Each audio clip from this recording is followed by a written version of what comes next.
as Sean Combs sits in a New York jail. Prosecutors continue digging into his past, but they aren't the only ones.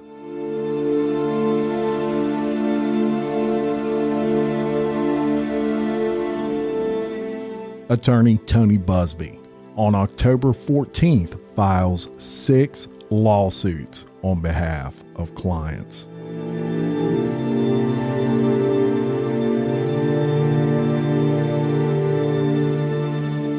An assault at a white party, an assault at a Macy's department store, and even an assault on a former member of his security team, among other accusations, are revealed. These documents paint a picture of Combs as a predator and reveal a pattern of assault using his now clear MO that will shock even the most educated in the Diddy case.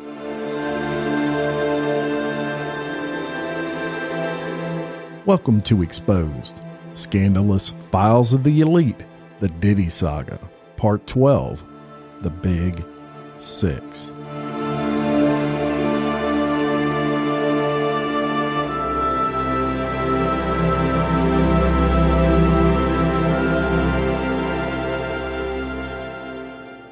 Hey everyone, welcome back to Exposed, Scandalous Files of the Elite. I am your host, Jim Chapman, and today my goal is to cover all 6 of the new lawsuits that just hit in the past week regarding Sean Diddy Combs and some other people too. So we'll get into that, and hopefully I can get through all of these today, but before I do, I want to welcome our newest Patreon Global Celebrity members, and we're going to start with Miss Ashley Heathershaw. And Ashley is from Des Moines, Iowa. And y'all know I love my fun facts, and the name Des Moines actually comes from the French word Des Moines, which means middle. So, Miss Ashley Heathershaw, thank you for joining the Patreon. And hey, if you're interested in joining in on all the fun on Patreon, please do so. We're blessed to have so many support us, and we offer a lot of extras on that Patreon. So check it out. You can check out the different tiers and see what we offer. All right, we're going to get into it. On October 14th, just a few days before this recording, 6 lawsuits were filed by the Buzbee law firm. And these would be 6 of the 120 lawsuits that Buzbee said he is going to file hopefully in the next 30 days. And they are descriptive. So before we go any further, you know what I say. If you're easily offended, if vulgar language offends you, situations that are uncomfortable offend you, any of that, you ain't going to want to listen to this one.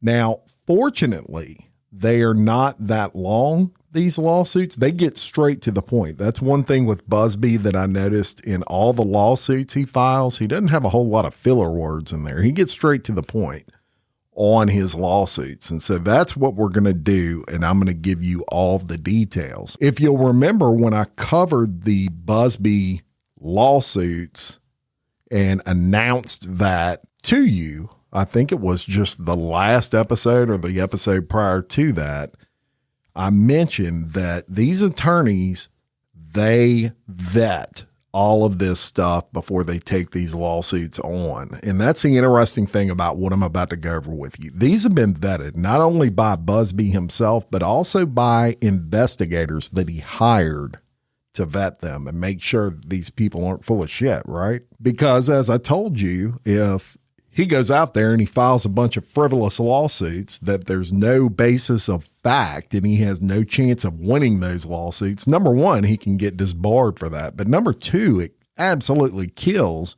his winning percentage as it relates to court cases.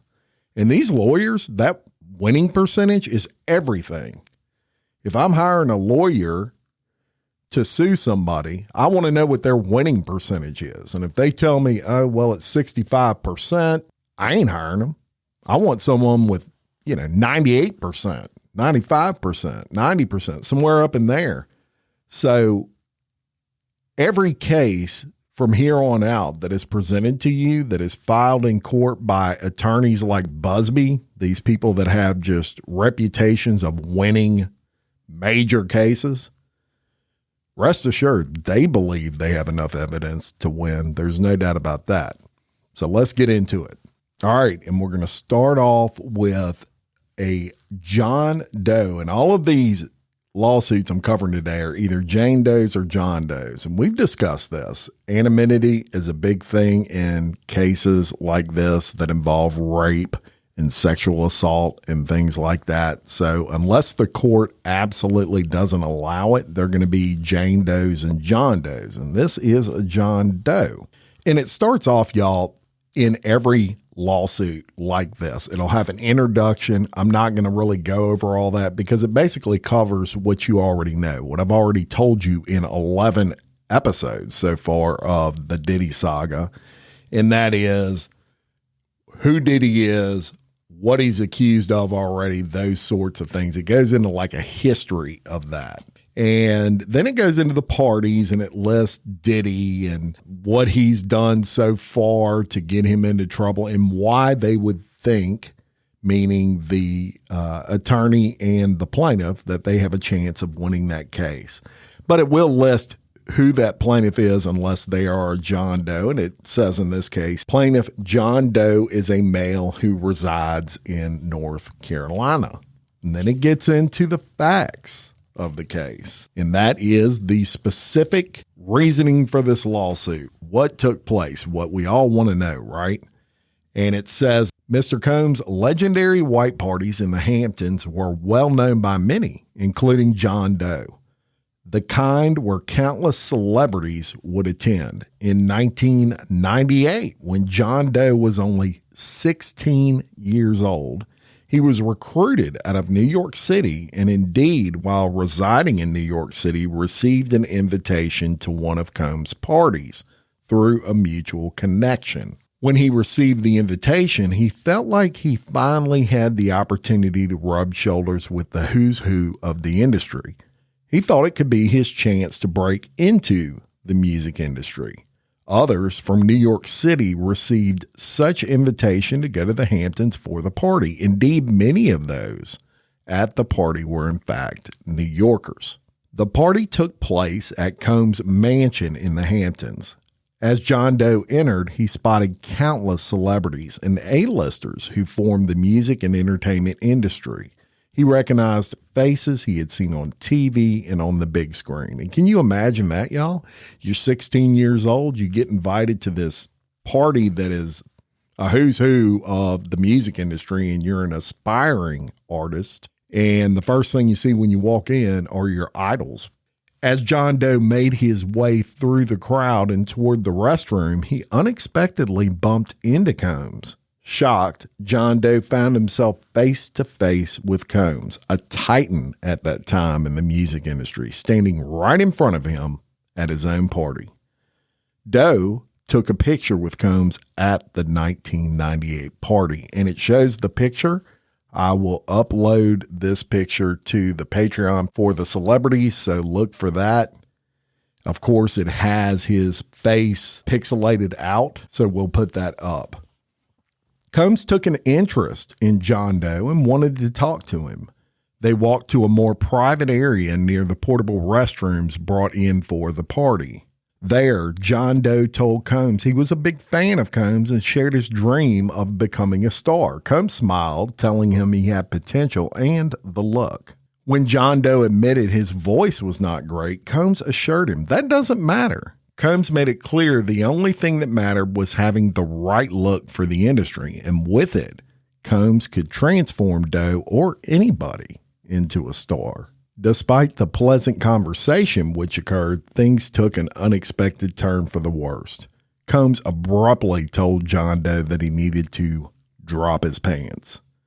John Doe, caught completely off guard, confusingly asked Combs to repeat himself. Combs made himself clear. He instructed John Doe to drop his pants and expose his penis so that Combs could inspect it.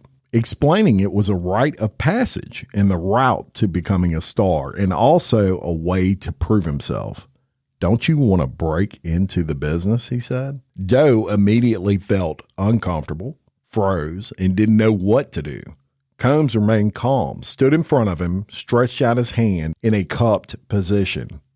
Out of fear, anxiety, and the imbalanced power dynamic between himself and Combs, John Doe then dropped his pants and exposed his penis, as Combs previously instructed. Combs moved closer and grabbed John Doe's penis and genitals with his hand. He firmly cupped and held on to John Doe's genitals for an extended period of time. During this time, Combs moved his hand in such a fashion to manipulate John Doe's genitals, squeezing and filling them. Keep in mind, y'all, John Doe was 16 years old at this time. Combs abruptly then let go of John Doe's genitals and told him that his people would be in touch. Combs continued the party as if nothing had happened, but for John Doe, everything had changed. John Doe eventually recognized Combs sexually assaulted him by and through his power and influence over John Doe because he knew John Doe wanted to become a star. As a result of Combs' sexual assault onto John Doe when he was a minor, John Doe experienced damages including pain and suffering, mental anguish, etc. Because of Combs' power and notoriety, the plaintiff was afraid to report what had happened. John Doe became yet another sexual assault victim of Combs through the same pattern and abuse of influence Combs exercised over others previously. And that is the details of lawsuit number 1. And we'll get into number 2, and this is Plaintiff Jane Doe.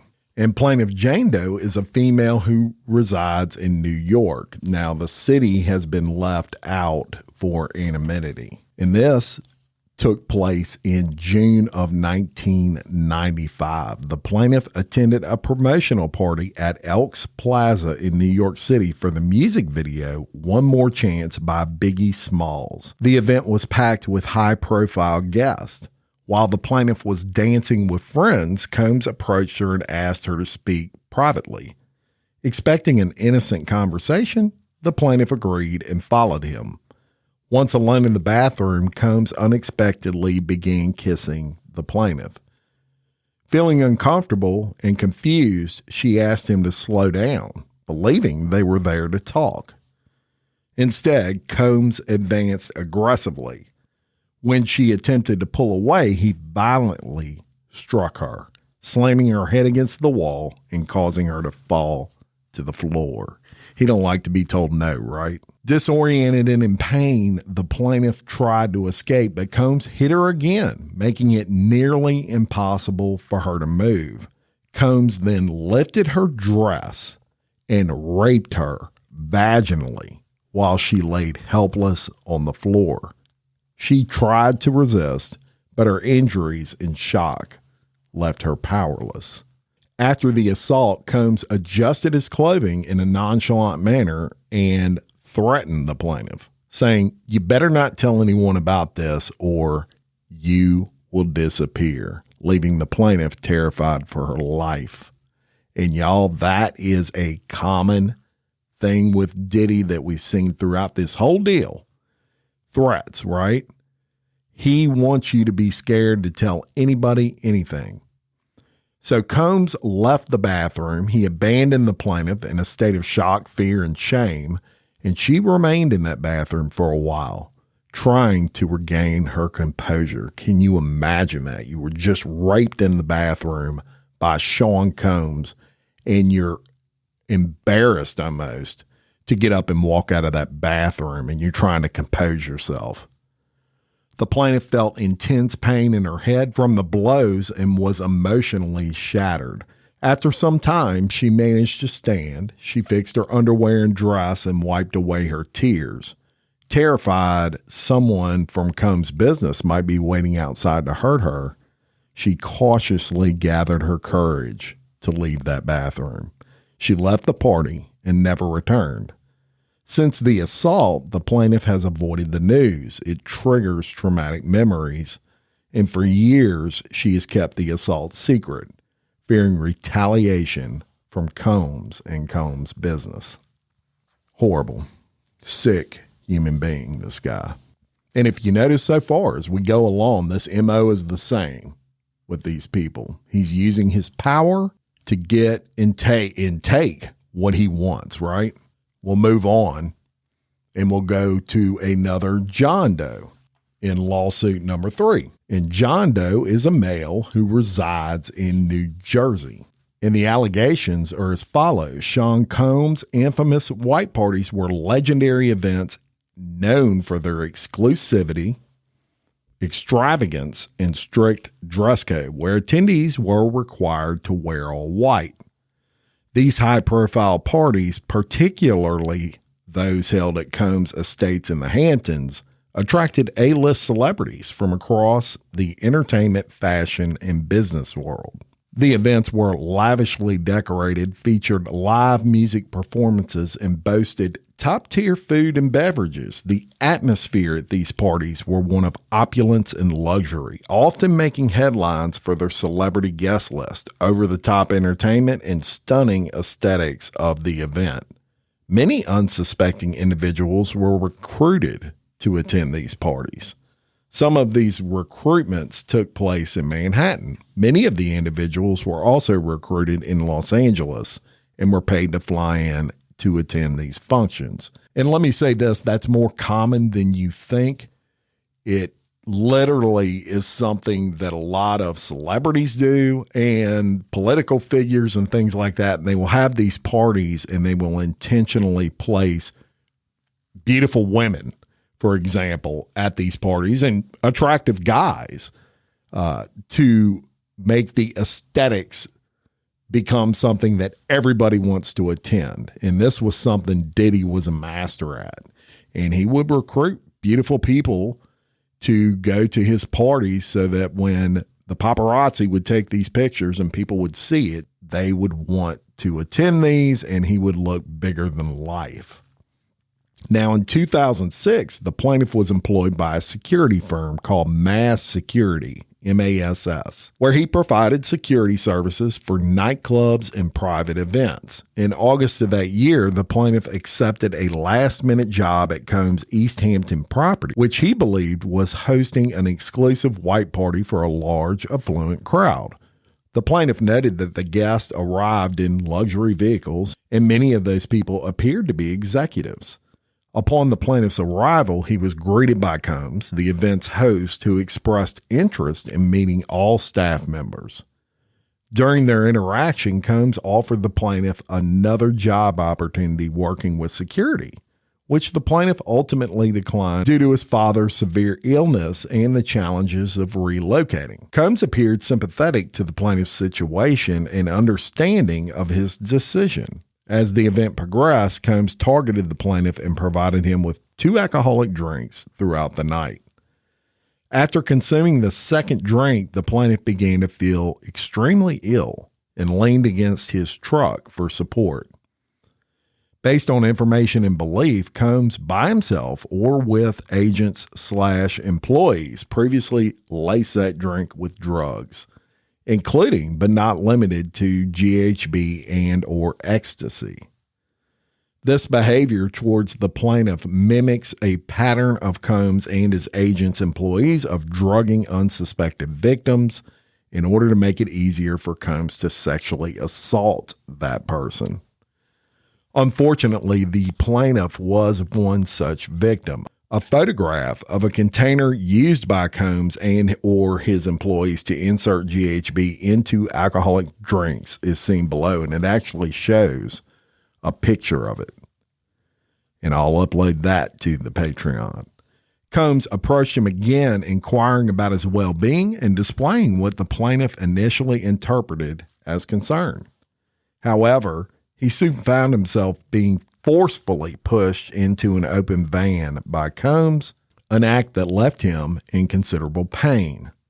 Once inside that van, the plaintiff was held down by Combs, who overpowered him while he struggled to escape due to the effect of the drugs on his system. In a horrific turn of events, Combs sexually assaulted the plaintiff by inserting his penis into the plaintiff's anus and sodomizing him, all while dismissing the plaintiff's pleas for help by repeatedly saying, "You'll be all right." After the assault, Combs left the plaintiff in the van and proceeded back to the property. The plaintiff struggled to leave the party due to the drugs he believed to be in his system from the alcoholic drinks Combs provided. As the plaintiff was leaving the party, he experienced a disturbing sensation as a lubricant-like fluid leaked from him, which he believed to be semen, causing him profound disgust. When the plaintiff finally managed to leave the scene and return home, he informed his supervisor of the incident. Upon arriving home and showering, the plaintiff noticed even more semen discharge, which intensified his feeling of violation and revulsion.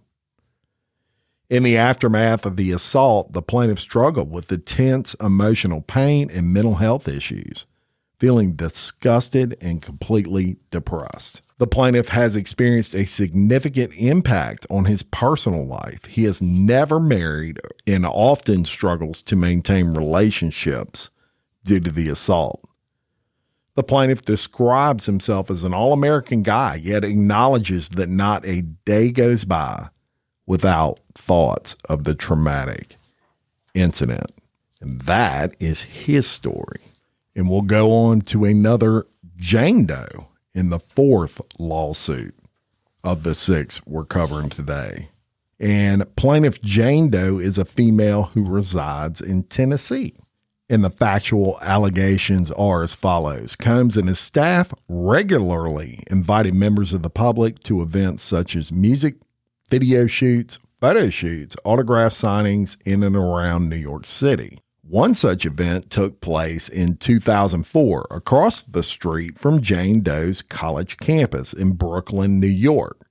Through Miss Doe's friends and Combs' accomplices and agents, Miss Doe received an invitation to Combs' photo shoot. She was 19 years old at the time. She was flattered and excited to receive such an invitation from an individual of Combs' celebrity and stature. You're 19. You get this invite from Sean Combs? Absolutely, you're going to go. Miss Doe accompanied her friends to the event and discovered that it was a photo shoot promoting Da Band, a recording group Combs signed to his record label, Bad Boy Entertainment. At the photo shoot, she and one of her good friends, another freshman living in the dorm with Miss Doe, were eventually invited to an after party by Combs' business associates. Before leaving for the party, Miss Doe had met with Combs at the photo shoot. Combs told Miss Doe and her friend that they should come to his hotel first for a more exclusive party.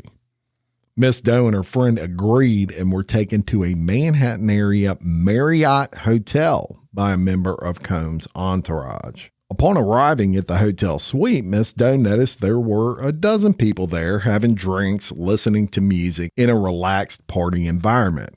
While attempting to mingle around the party, Miss Doe and her friend were suddenly grabbed and taken to a room off the main party. Miss Doe believed the man taking them to the room was a security guard, so she went with him. But when she asked him where they were going, he simply told her, "You know what you were here for." After taking Miss Doe and her friend to the bedroom, the security guard left the room and locked the door. The only person in that room besides Miss Doe and her friend were Combs. Combs gave Miss Doe and her friend more drinks, then instructed them to snort cocaine he had prepared for use on the coffee table. Miss Doe did not want to do cocaine. Combs continued, getting gradually more aggressive with the two women and eventually began forcibly touching them without consent. When they resisted, Combs ordered Miss Doe's friend to perform oral sex on him or else he would have them both killed. Miss Doe's friend complied as Miss Doe begged Combs to allow them to leave. He did not agree. Combs soon turned his sights on Miss Doe and forced her to take her clothes off, again under threat of violence. Once she undressed, Combs forced himself onto her and began to sexually assault her. Combs fondled, molested, and ultimately raped Miss Doe, all while she was begging him to stop. Soon, and likely due to Miss Doe's cries, the door opened, and the security guard from earlier came in to ask if everything was all right. Miss Doe's friend took the opportunity to rush out of the recently locked door. Miss Doe, however, could not move as Mr. Combs was still on top of her. Combs got off of Miss Doe to talk to the security guard. He left the room but told Miss Doe to stay. Otherwise, she would be killed. About half an hour after sitting in a dark room by herself, another security guard came in and told her that she could leave. Miss Doe gathered her things and left immediately, called a taxi back to her dorm in downtown Brooklyn. Again, it's his MO. He gets what he wants, and he can't handle it when he doesn't. And we'll move on to lawsuit number 5, and this is a John Doe. And plaintiff John Doe is a male who resides in Georgia. And we'll get into the factual allegations. The plaintiff worked for Royal Reigns Management, a prestigious company based out of New York City, with additional offices in Los Angeles and Atlanta. Through the plaintiff's industry connections, he gained access to the parties associated with Combs and Bad Boy Entertainment. One of these parties took place in or around October of 2021. Now we're getting into more recent times, right? The connections and invitation ultimately led to a life-altering and traumatic experiences for the plaintiff.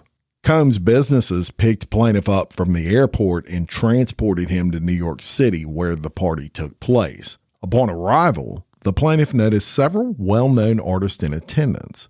Plaintiff was immediately offered what he was told was ecstasy by associates of Combs' businesses, which he refused. The plaintiff limited himself to just one drink. Even though plaintiff only consumed one alcoholic drink, the effects of that drink were immediate and overwhelming. This behavior towards the plaintiff mimics a pattern of Combs and his agents and employees drugging unsuspecting victims in order to make it easier for Combs to sexually assault that person. Unfortunately, the plaintiff was one such victim. A photograph of a container used by Combs to insert GHB into alcoholic drinks is seen below. And it shows a picture. And guess what? This picture is very similar to the one referenced earlier. I'll put both of those on Patreon. The plaintiff soon became disoriented, and the room started spinning. In a state of confusion, he attempted to remove himself from that situation, seeking a safe place. As the plaintiff tried to leave, a male voice told him to hold on, and he promised to help him. The next thing the plaintiff remembers is being in a bedroom. Despite being vaguely aware of his surroundings, he could not move, speak, or fight back. He was paralyzed, feeling as if he was trapped in his own body. Multiple men began to sexually assault him through sodomy and other forced acts. He distinctly recalls seeing Combs above him naked at one point during the assault. During this time, the plaintiff was sodomized by at least 3 men. The plaintiff could feel a difference in the size of the men when he was being sodomized. And in this lawsuit, y'all, they're referring to the penis size, further confirming the presence of multiple attackers. Plaintiff continued to attend therapy sessions even to this day to address the trauma from these experiences. Basically, they gang raped this guy. And we'll move on to number 6. And this John Doe is a male who resides in Ohio. And in 2008, the plaintiff worked as an advisor for Echo Clothing, ECKO. And he had been employed by that company for approximately 7 years. Echo Clothing at the time was among the most popular clothing lines in the country. In 2008, Combs' Sean John clothing line was also hitting peak popularity. The plaintiff had in fact met Combs several times in connection with Combs' development and marketing of the Sean John clothing line. Echo and Sean John were competing lines within the clothing industry, both having a large amount of success within the hip-hop community. Moreover, both lines had relationships with and were carried by, at the time, Macy's, a well-known department store. In or around May of 2008, the plaintiff was in the stockroom at a Macy's flagship store at Herald Square in Manhattan when Combs and three of his bodyguards entered that stockroom. The plaintiff came upon Combs and his bodyguards in that stockroom, where the plaintiff had very little room to maneuver. Combs was flanked by two large bodyguards to the left and one large bodyguard to the right. Immediately after turning a corner in the stockroom, the plaintiff was hit hard around the base of the neck, possibly with a pistol. The blow forced the plaintiff to his hands and knees. As the plaintiff looked up, he saw that each of the bodyguards had guns in their waistbands. The plaintiff heard multiple voices call out things like, "I'll kill you." Combs approached the plaintiff while the plaintiff was still on his hands and knees and said, "Suck my dick, Echo," referring to the clothing line that the plaintiff worked for. Combs thereafter forced his penis into the plaintiff's mouth and proceeded to forcefully and brutally orally rape the plaintiff.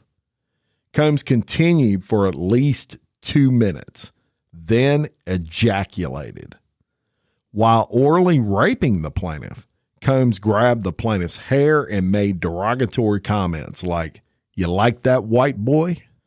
After he was finished, Combs threw the plaintiff's head aside and said words to the effect of, "Shut up or I'll kill you." Combs and his bodyguards began to leave. They were taunting the plaintiff as they left. Combs proceeded to gather Sean John merchandise from the stockroom. He left the stockroom and headed out to the Macy's retail floor, where he began passing out merchandise to an adoring crowd as if nothing ever happened. In shock and traumatized, the plaintiff gathered himself. He went into Macy's security room to report the assault. By that point, Combs and his bodyguard had left the store. The plaintiff was told that someone would speak to him, but no one ever did. Shortly thereafter, Macy's stopped letting the plaintiff into that flagship Herald Square store. Approximately 3 weeks later, Terry Lundgren, CEO of Macy's, pressured Echo executives to fire the plaintiff because Macy's had just signed a multi-million-dollar deal with Sean John Clothing. Echo thereafter terminated the plaintiff from employment, and the plaintiff was told he could no longer live in his company-paid apartment. Plaintiff is informed and believes that the report of the assault was destroyed or otherwise purged from Macy's records, and no action was ever taken as a result of the report. Plaintiff ultimately had to move out of New York. Plaintiff still fears for his life as a result of the incident and the threats made against him that day, including the fact that the plaintiff was known to Combs by way of his work with rival clothing company Echo. That is lawsuit number 6. And if you don't believe by now that Sean Diddy Combs is a fuckstick, I don't know what to tell you. But I'm going to go ahead. I mentioned introductions, and I'm just going to read the introduction for one of these lawsuits because they're identical in every case, but they do carry some information that you need to hear or you may need to be refreshed on. So it says, this case seeks punitive damages for aggravated sexual assault of plaintiff John Doe, in this case, which occurred at Macy's department store. The conduct described herein is violent and shockingly typical of how defendant Sean Combs conducted himself for many years. Many individuals and entities facilitated and enabled his conduct. Sean Combs believes he was above the law. He is not.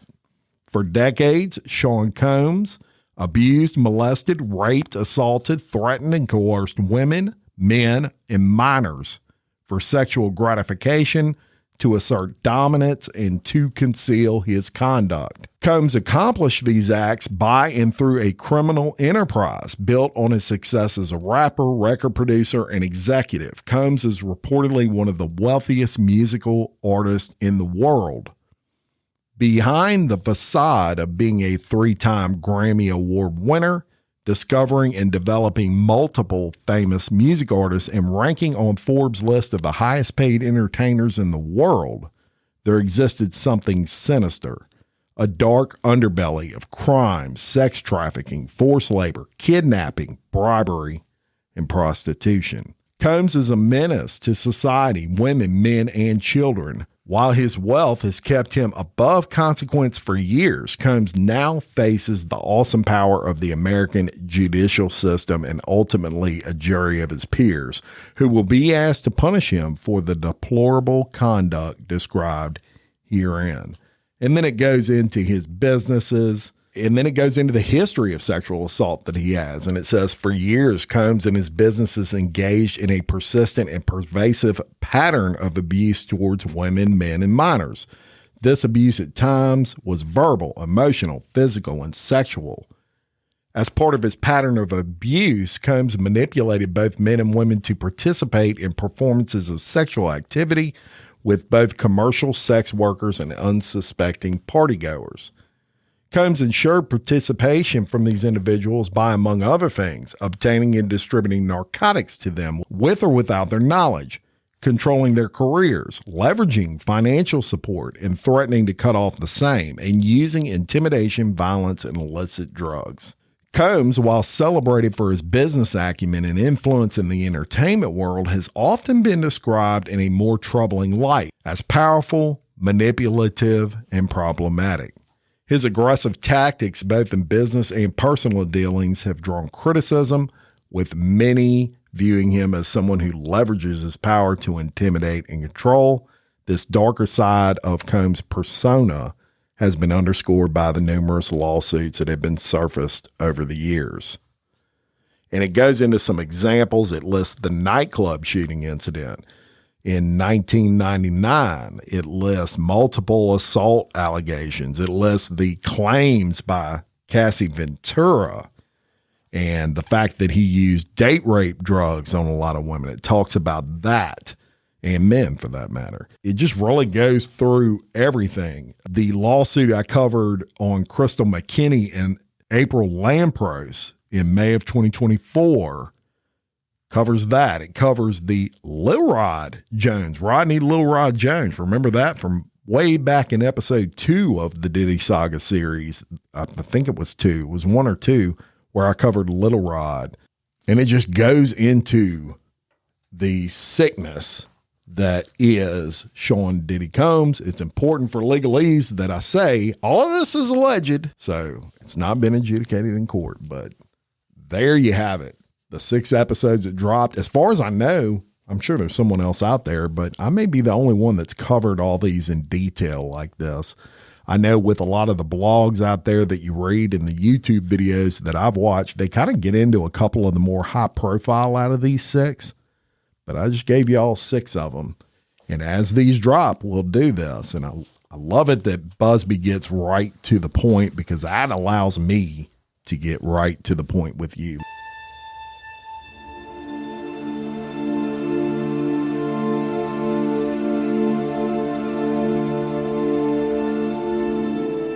Look, I want to thank all of you for listening, supporting. Please, please rate us wherever you listen and put in one word, whatever you want to put.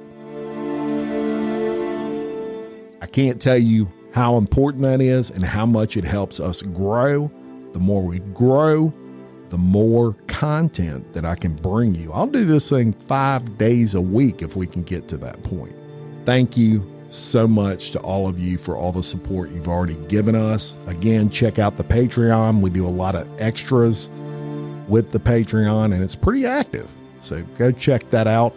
And another Murdahl episode is going to be dropping this week, and this will be the interrogations part 2, and it'll be the 8th episode of the Murdaugh series. So check that out.